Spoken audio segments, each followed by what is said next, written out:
English is a wonderful language. Outside of it being a major part of almost everyone's life, it is also incredibly complex. Nowhere does it show more than in names. In media, it is easy for established names to change for multiple reasons. Sometimes it's due to legal red tape, sometimes it's because it translates to a swear in another language, and sometimes it is to make legal red tape. So sit down as I ramble about random name changes and things that I like, and hopefully that you like too.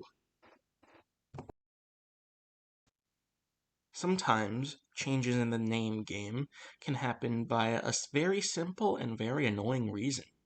Laws. Copyright laws.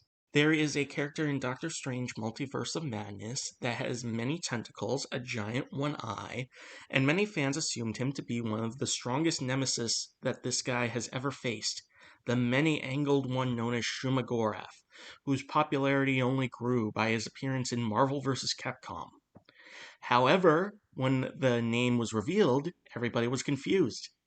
It wasn't Shumagorath, it was Gargantos, another name that Marvel actually owns, and most importantly, is a one-eyed creature with many arms. The only problem is two things. One, Gargantos is a more mundane creature, one of Namor's many pet beasties, and another, Shumagorath is very noticeable. When Marvel released their toy line based off of Marvel vs. Capcom and announced a Shumagorath figure, they had to name it Gargantos. And everybody collectively said, that's Shumagorath. That's goddamn Shumagorath. Fun fact, while making this video, I found out that in the comics, Shumagorath's name did change. And the writer for it said that it was due to legal issues. Another thing I learned while making this video was that a Cthulhu pastiche having its name changed doesn't really sting as much as other characters, as the fact that it's a Cthulhu pastiche means that it is very warped beyond man's comprehension, which includes the name. One of the most infamous examples of this renaming fiasco is a G1 Transformer, something that I'm actually interested in. This character is a Dinobot by the name of Slag. Although slag turns out to be a UK slang that is very inappropriate. So they renamed him, or they decided to not use him at all. In animated, the character based off of him is named Snarl, which is the name of another character, so that's kind of confusing.